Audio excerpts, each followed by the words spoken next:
expressed in this program are those of the participants and do not reflect the views of the streaming platforms, public access channels, the Kitty Rose Lifestyle, or the program underwriters.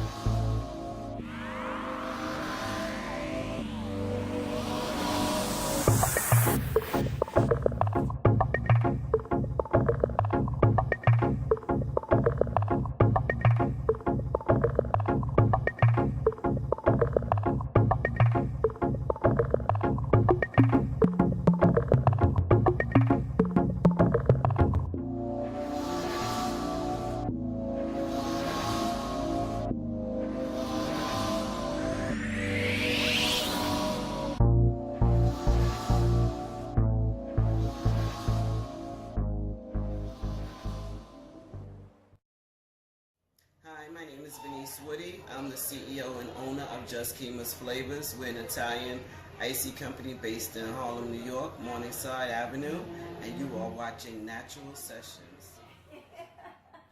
Lord Jesus. Welcome back. Good to be back. Welcome back. Okay, so we're just gonna get right into it. One of the things that I've admired watching you since I've met you is the consistency in moving forward. But in moving forward, obviously, there's going to be hurdles or things that come in the way to try to trip you up. And, you know, outside of everything else that you do, being a part of this, still being a full-time mother, still being a full-time student, you decided to take on and develop a business. Kind of take the street hustle and make another street kind of hustle and turn, you know, your entrepreneurship into the icy game. Right. And that was quite interesting, to say the least. And you're not even gonna think anything ices. Right. Like, really, Venise, what do you have to talk about? What do you really need to share with us about the freaking icy business? Really? So here you go.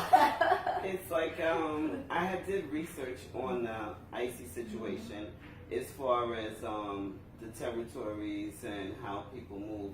But then I really found out that there's like an icy war going on, where those who have permits, vendor's license, Okay. they're finding a lot of competition because there's more people without vending licenses out there. So they're like kind of mobbing together and taking spaces, you know. And I really didn't imagine myself being in that position, you know. My overall fear, you know, in the beginning was maybe having a problem with the Italians, since, you know, this was an Right. Italian-style icy company or whatever. And I was not concerned with them so much, but I was concerned with the more prominent icy companies maybe taking over territories that they see are open in the 5 boroughs. Okay. But as my first season began, I come to find out that my competition was actually right here in the Bronx and Manhattan with the Italian icy companies that are already here. Okay. So it was kind of with the Italian. No, these are with the Hispanic, Latino, Okay. So Mexican those, cultures. they run or operate the Italian distribution companies? No, the word Italian is basically in it because it's the style of the icy. Okay, gotcha. Thank you. You know, it's an All right. Italian style Okay. icy. So, you know, naturally people say we're selling ices Okay. or Italian style icy. The turf wars are tremendous. Like, my company encountered a situation during the summertime with an employee from Delicioso Icy Company, whereas the man told my female employee that she needed to move off the corner because that's where he sells ices at. So when she called me to tell me this, my first thing to her was, you know, does she want to pack up and leave? She told me no. I said, good, I'll be there in 5 minutes because I was around the corner. Okay. Because I work with the youth, so I'm nowhere more than a block or two away from them at any given time. So when I went to approach him, you know, I had to let him know, excuse me, number one, you don't speak to any of my employees for any reason at any time. But how would he have known that? Not to speak to them? Right. Maybe common sense would have just told me, Okay. you know, but in Okay. case it didn't, I came out to inform him, when you see anyone out here with my carts, Okay. you don't say anything to them. Okay. And like I've told my employees, unless it's the Board of Health and 911, we're not folding out. Okay. And I also had Now, but the fact that you do work with the youth, how are young people supposed to not be intimidated? I know my daughter is a very strong, well-headed person, but if an adult comes over to her and tells her, yo, get off this corner, pack up, she's gonna feel a little kind of intimidated, no? Well, it depends on the youth, you know.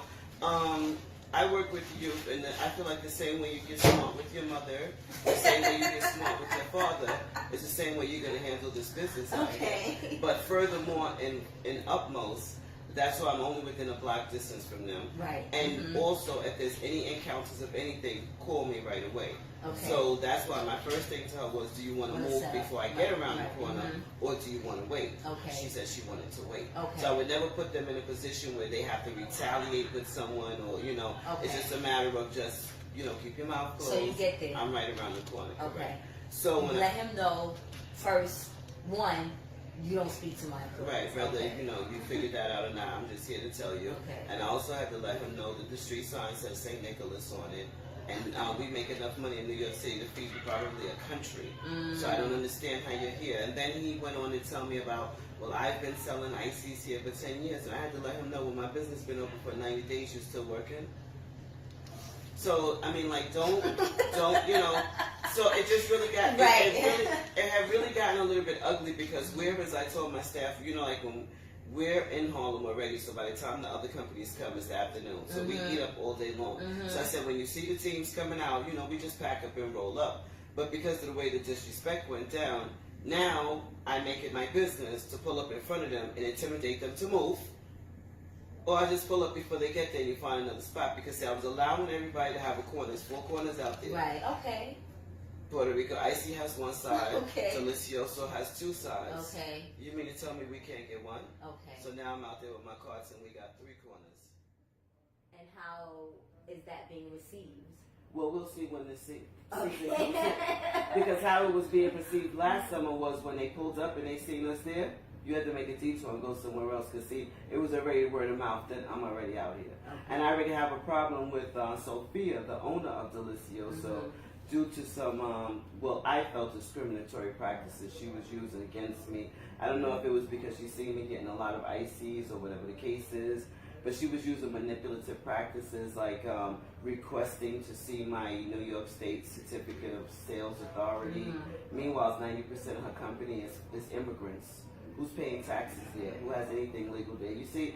And it was like disheartening for me, because her father, who owned the company, he was never like that with the community. Like, he didn't care who bought dry ice or whatever. You see, she came in there, she was very tight-knit, and I just, it's like, I don't like to use racism or discrimination, because, you know, like, right away everybody uses that, you know, you blow on somebody, oh, they discriminate against me. But I felt that all the times that I had gone into her establishment, I never felt welcomed, I never felt received.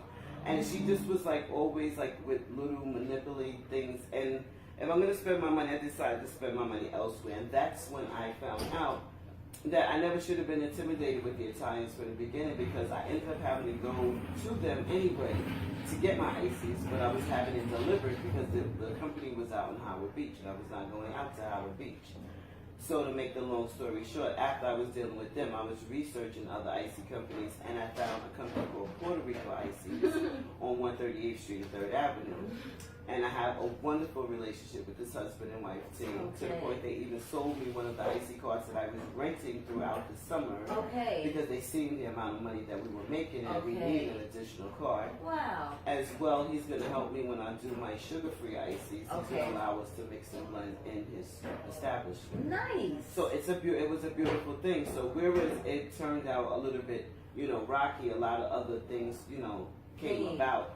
But what I do notice now is that the icy carts are coming out in the streets, and I see them coming around my base area, which is Morningside, which they know is a no-no. But wait, okay, so wait a minute. How can now you be territorial when you started out by saying they couldn't claim an area? Now, I understand there's 4 corners, and you was like, we can all take a corner. But you just said You got an area on lot, and people Yeah, really no, know. I actually do. It's the whole block of 123rd and Morningside. Okay. The whole block, yes.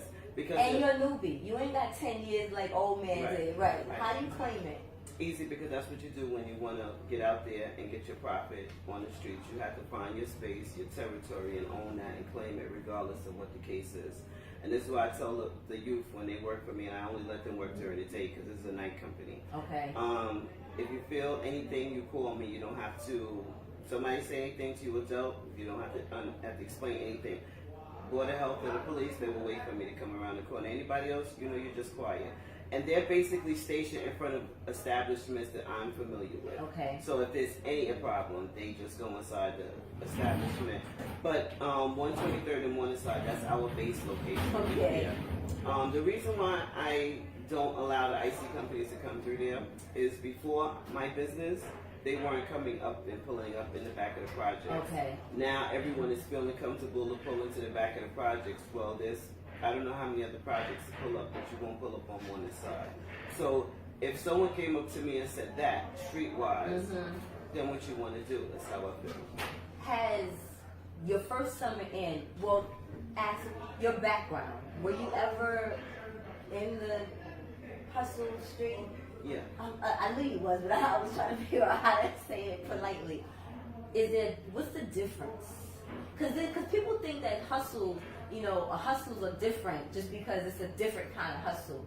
But is it really different? Because it's still street wars, like you said, dealing with people on the street, product, people stealing. Like, is it the same or no? Am I reaching? No, actually, all hustles are the same. It's the same thing as if you work in a supermarket, you're hustling, and someone could come in there and rob the supermarket, Okay. whatever.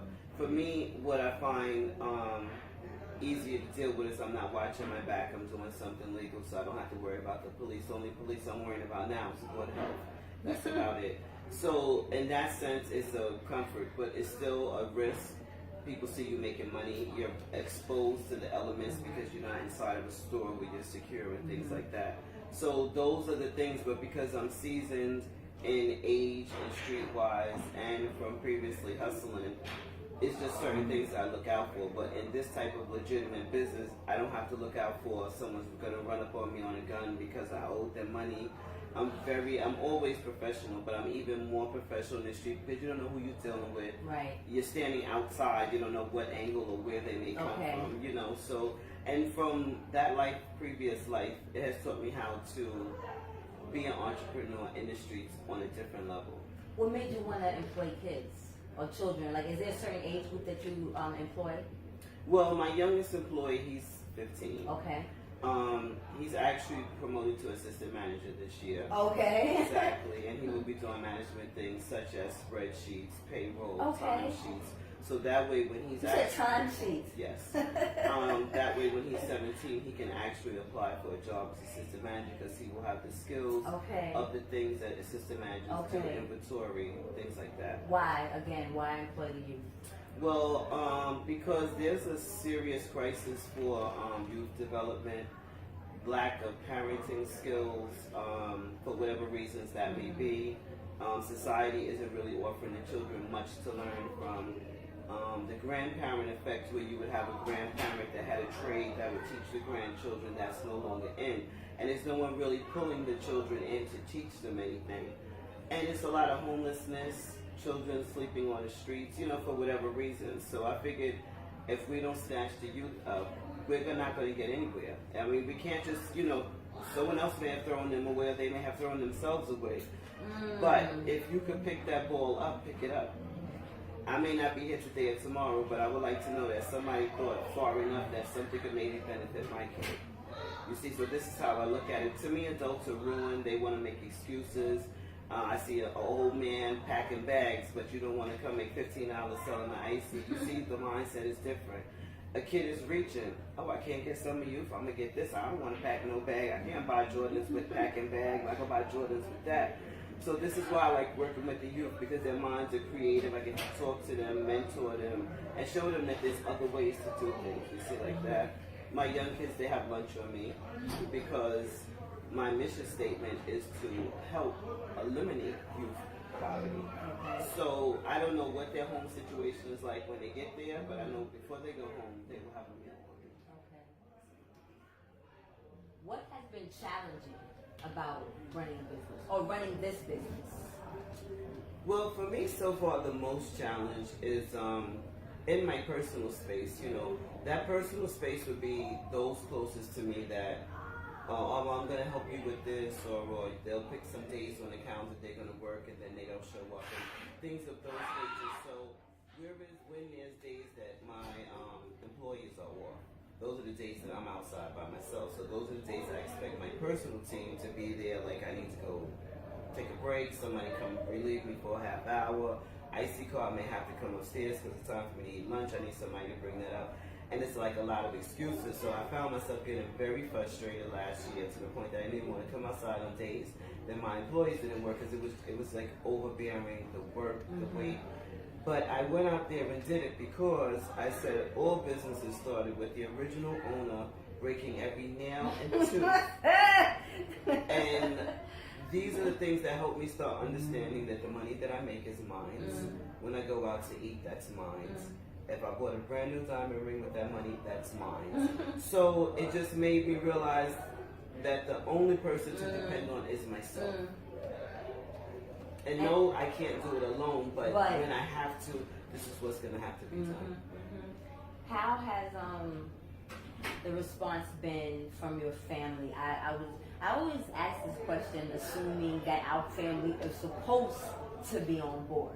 And you know, sometimes they are and sometimes they're not. So it's interesting to hear when they're not and how we receive that. So in your case, how has your family been supportive of like the children? You know, I feel like children are always, no matter how old they get, are still asking for what we can give them.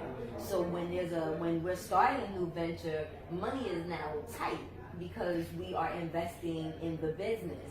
So there might not be things that you are able to do mommy-wise, but are your kids understanding, supportive of that? Or are they saying, why are you doing this? Why don't you just go back and you going to school? Like, has the support been, yay, great? Or has it been a little like, you're too old for that? Well, actually, when I was doing this idea, my kids was a part of the idea. So they already was like, oh, that's going to be a good idea. So we already knew what we were going to do, you know, stuff like that. So as far as in that aspect, you know, they're very supportive, you know, of what I'm doing and things like that. Financially, it's a wonderful thing that I opened this business because there is no more asking me for anything. You ask me for nothing. My bills must be paid on time, and there's a unit and a way for you to make it. So there is no longer any ask me anything. For the rest of your life, you have a business, go make it, earn it. Like I have told them, the money that I'm making in this business that I'm making, that's my money. The employees and the customers I have recruited, those are mine. Okay. And you both get your degrees and you both become official CEOs, and I step back, I take my customers and my profit. Okay. You have to buy me out. You told your children this? Yes, because this is their company. Right, so why do they have to buy you out? Why did you just not give it to them? Because didn't nobody give this to me. So they have to buy me out what I put in. Okay. I'm not even going to charge them extra. You could give me what I put in, Okay. and we will be even. Okay. Do they want to do this? Oh yeah, my daughter, she already registered to start college because they already know that if they don't step up to the plate when my time expires, that my two sisters hold the CEO spots. Okay. Before we wrap up, I'm so glad that you gave us some insight to the street wars of the icy life. But I wanted to ask you, I met you, you said now you're getting your doctorate, but I felt like I met you, okay, you weren't getting your doctorate, but you were getting your okay. You were getting your master's.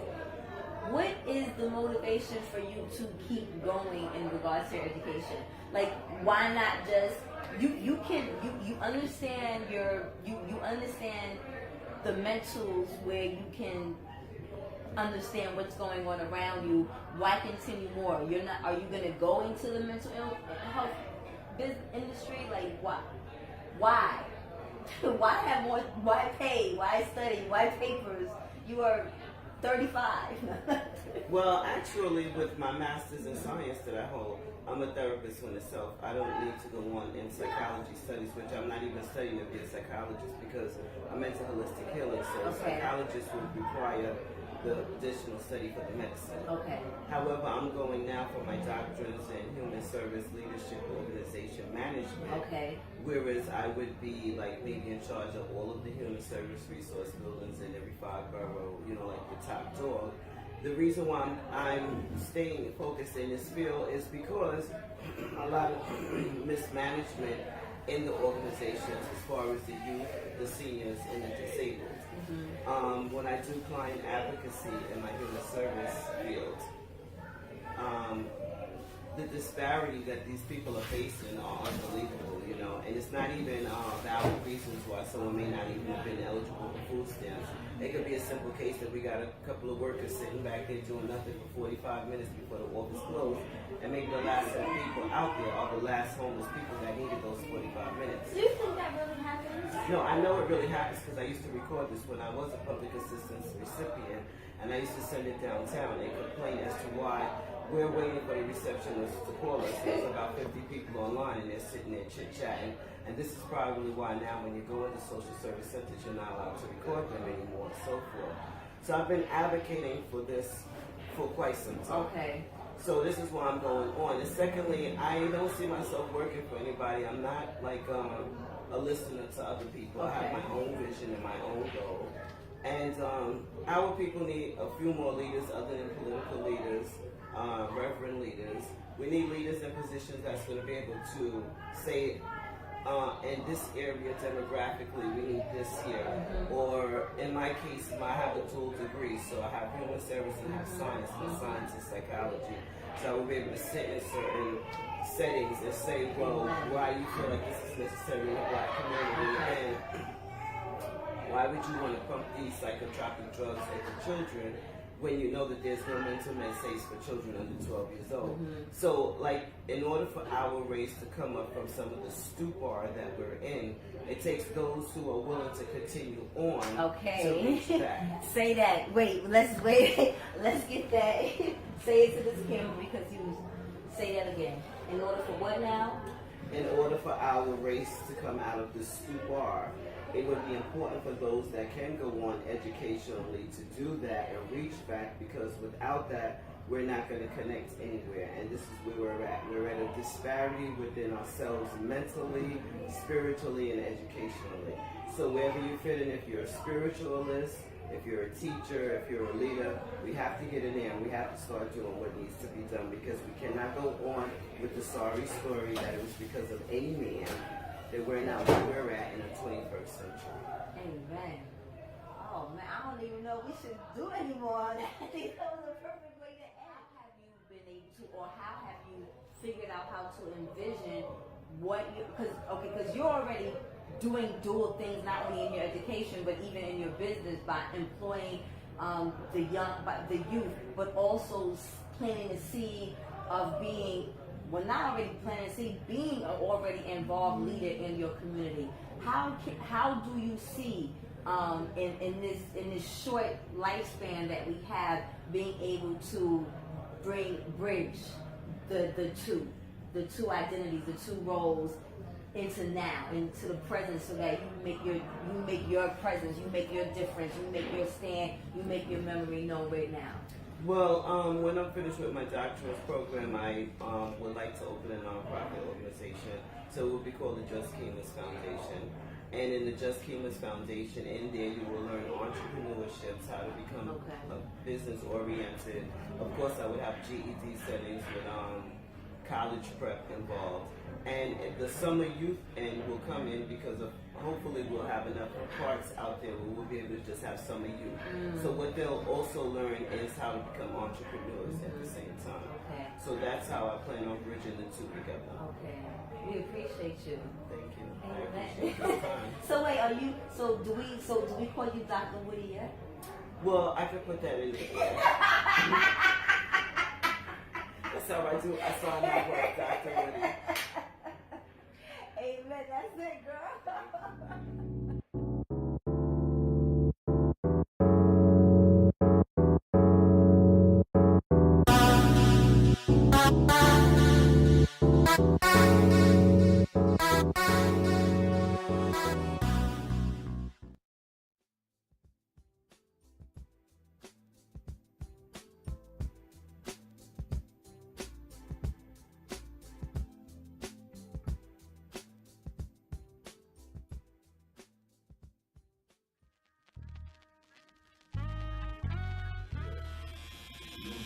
Tech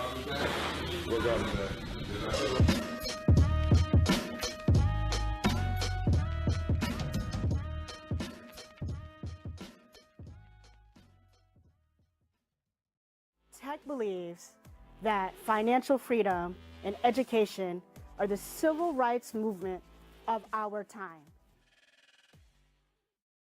Hey world, what's good? It's your girl Kat from the Kitty Rose Lifestyle.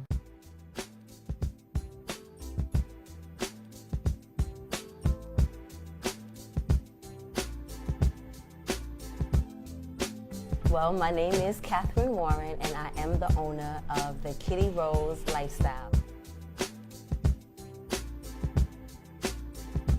I do a number of things, and under those number of things, I consider it is how I live my life, which is hence the Kitty Rose Lifestyle. You know, my goal is to be the next Oprah or Tyler Perry and own my own production company, because I really do believe in controlling the narrative.